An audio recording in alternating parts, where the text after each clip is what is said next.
I'm Jo from illustratenature.com. Today we're going to be looking at watercolour washes, because watercolours are a very good medium to use if you are painting nature, because they are light and semi-transparent, so they show the white of the paper comes through, and it can give this lovely natural look to things. But they are quite different from using acrylic or oil, so it can take a bit of practice. We're going to start with washes, because washes is how you start your picture. You put on an initial layer. Now this can be for the whole piece of paper, or it could just be for a small part of it. But it's the thing you put on before you put on the other stuff.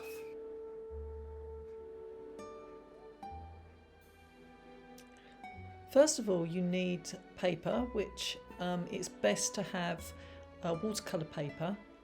And if you're going to be doing a large wash, you need to tape that down to a board.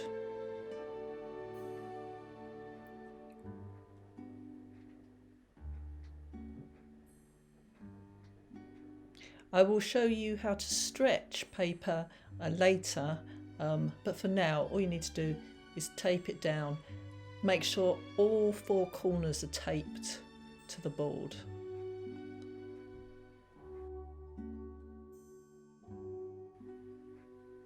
Now, a lot of people would have this at a particular angle. I don't have to, because my drawing board is at an angle anyway, but it can be a good idea to put the tape under like that, just to give you the right angle for it.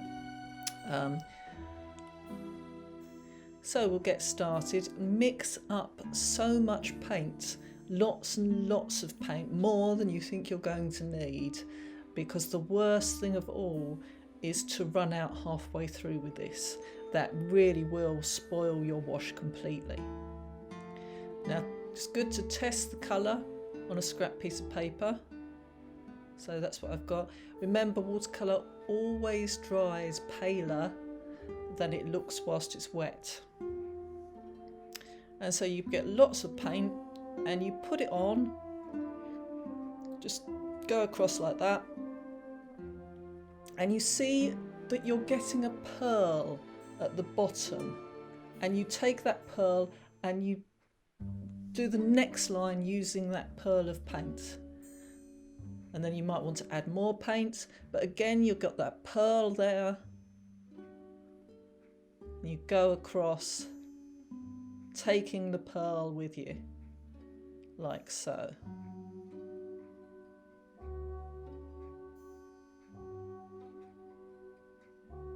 Carry on, taking the pearl across. Try not to go over things too much, because you'll just bring up the paper, which makes it all look very muddy. If something's not right, if you've left a bit of space, just leave it. It's not going to show in the end.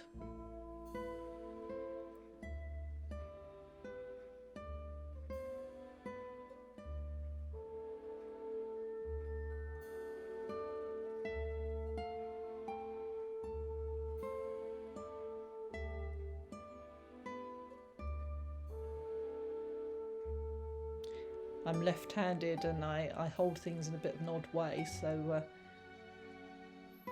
don't take any notice of that.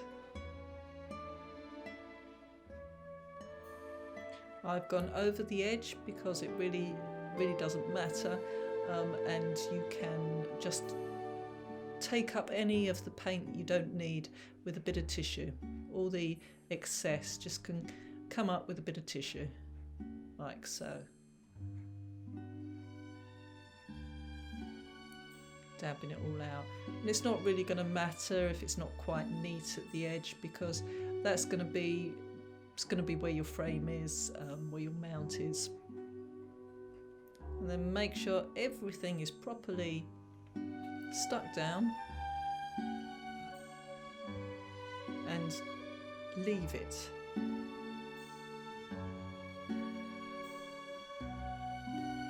Now I'm going to paint what's known as a graduated wash.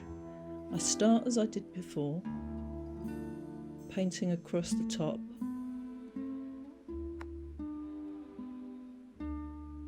Waiting to see the pearl and continuing with another line.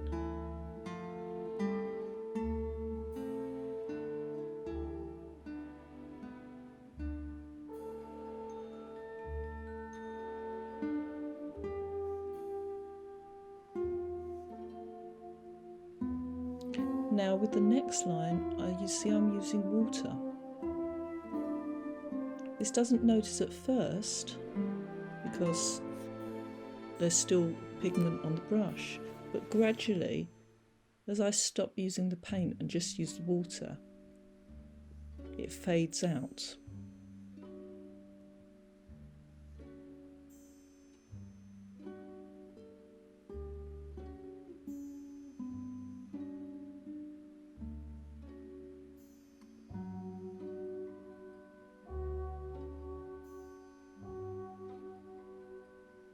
This type of wash can be very useful for, say, a misty landscape.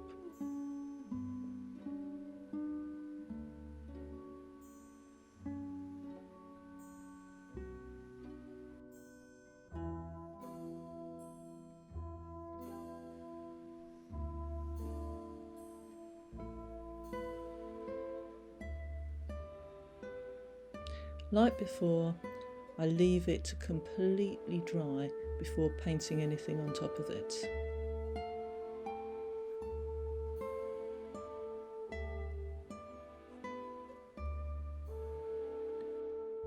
So, these are your washes. They're the start of your picture. I will be back again probably next week to show you the sort of things you can paint on these. I was Jo from illustratenature.com, and I hope you'll come back and listen to me again. Bye bye.